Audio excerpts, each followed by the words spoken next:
नमस्ते सर्वांना. रवीना रेसिपीमध्ये तुमचं सर्वांचं खूप खूप स्वागत आहे. तर आज मी तुम्हाला आहे ना कर्ली मासा त्याची कढी बनवून दाखवणार आहे आणि फ्राय. तर चला दाखवते मी तुम्हाला. ते बघा कर्ली मासा आहे. ह्याला मी स्वच्छ धुवून मीठ लावलंय. ते बघा असे तुकडे असतात त्याचे. ह्याच्यात काटा भरपूर असतात, काटे. त्याच्यामुळं हे जास्त लोक खात नाहीत. ह्याची कढी खूप छान होते. आणि हे मी फ्रायसाठी आहे ना, जे कोण खात नाही त्यांना हे बांगडा आणलेला आहे. आणि हे कर्ली फ्राय आणि हे बांगडा फ्राय करणार आहे. तर याला मी असं मधून असं चीर पाडून घेतलेलं आहे.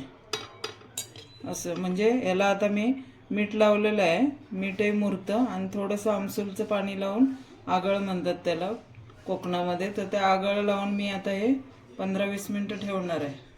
आणि ह्याची कढी बनवणार आहे मी. हे डोचकीकडचे भाग आहेत, त्याची कढी बनवणार आहे, रस्सा. तर मी याला आता आगळ याला आता मीठ लावलेलं आहे. तर आता मी आगळ आहे ना असं लावून घेते. ते फ्रायचे तुकडे आहेत ना, त्याला पण लावून मी अर्धा तास मुरत ठेवणार आहे.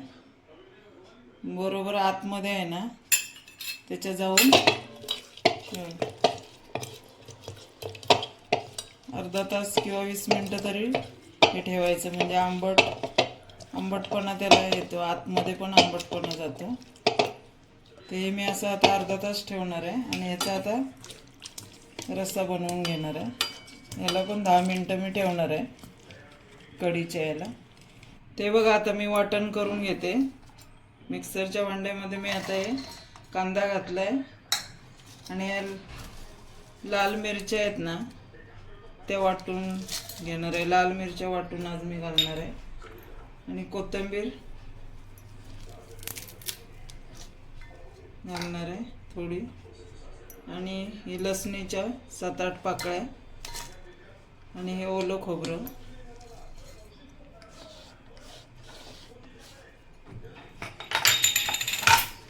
आणि 1 चमचाभर धणे घालणार आहे.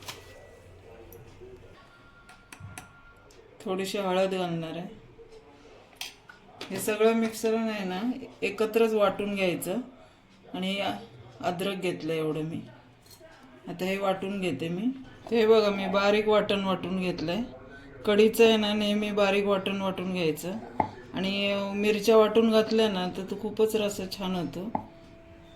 ते फोडणी देऊन दाखवते तुम्हाला. हे बघा कढई ठेवलेली आहे, तेल तापलेलं आहे आपलं. आणि मी बारीक कांदा चिरून घेतलेला आहे.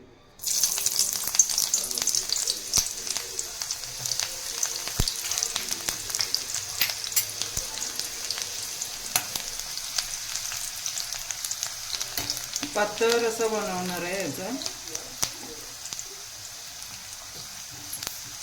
आता थोडासा कलर चेंज होईपर्यंत कांदा भाजून घेते मी. ते बघा गुलाबी कलर झाला कांद्याचा. तुम्ही आता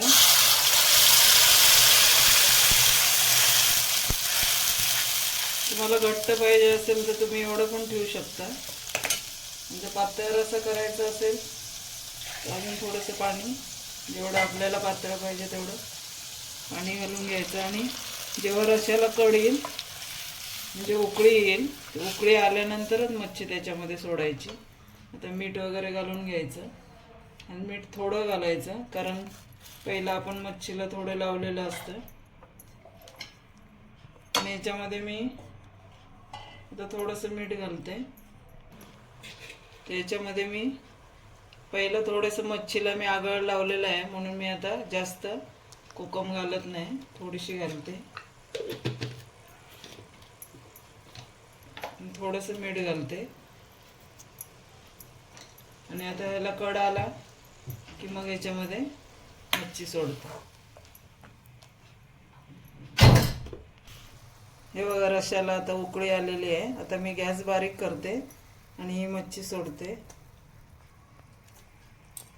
आणि 10-15 मिनटं शिजवून घेते त्याला. म्हणजेच मच्छीचा आपल्या चव त्या रश्श्यामध्ये उतरेल. आणि याच्यावर आता झाकण ठेवते 10-15 मिनटं. मीडियम गॅसवर ठेवणार मी आता. ते बघा मी फ्रायसाठी आता हा बारीक रवा घेतलाय, एकदम बारीक असतो तो. आणि त्याच्यामध्ये आता हळद,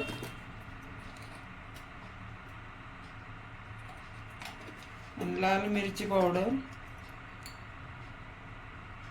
ते आपली चवीनुसार जेवढी पाहिजे तेवढी घाला, आणि मीठ. आणि पहिला मच्छीला लावलेलं आहे मीठ, पण थोडंच मीठ घालायचं. हे चांगलं मिक्स करून घ्यायचं.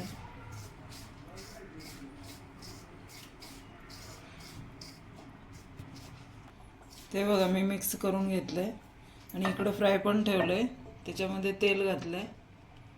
पहिला स्टार्टिंगला थोडंसं जास्त घालायचं तेल, म्हणजे मच्छी आपली कशी चांगली फ्राय होते.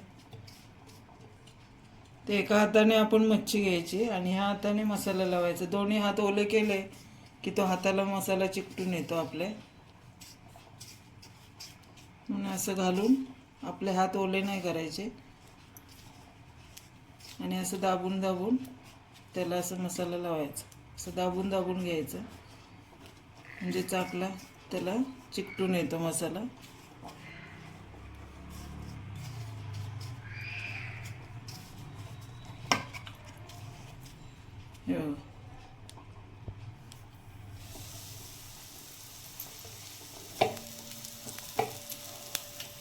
हे बघा आता इकडं मी बांगड्याचा तुकडा घेतलाय.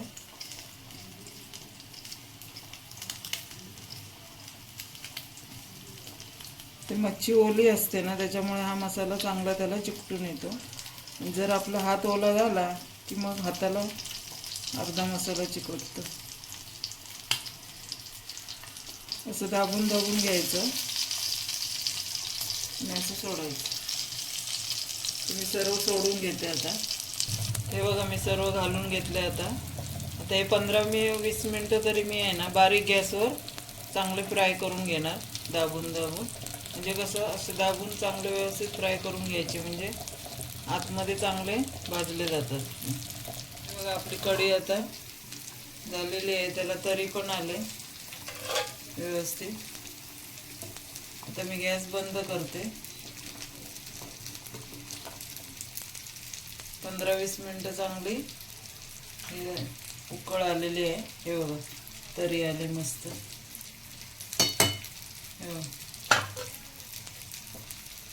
हे बघा आपली मच्छी फ्राय झालेली आहे. हे बघा किती कडक झाली. मी अशी दाबून दाबून फ्राय केली चांगली. हे बघा आवरण पण कडक झालेलं आहे. तर आता मी गॅस बंद करते. 15-20 मिनटं झालेली आहेत. हे बघा आपलं ना रस्सा तयार झाला आहे. कर्लीचा रस्सा आणि बांगडा फ्राय आणि कर्ली फ्राय. तर तुम्हाला ही रेसिपी कशी वाटली तुम्ही नक्की करून बघा. जे कोण करत नसेल त्याने कर्लीचा रस्सा नक्की करून बघा. खाताना खूप चविष्ट लागते ही मच्छी. काटे जास्त असले तरी चवीला खूप छान लागते, आणि फ्राय पण खूप मस्त लागतं. आंबट तिखट रस्सा नक्की करून बघा. कमेंट्स करा आणि लाईक करा, शेअर करा आणि सबस्क्राईब करायला विसरू नका.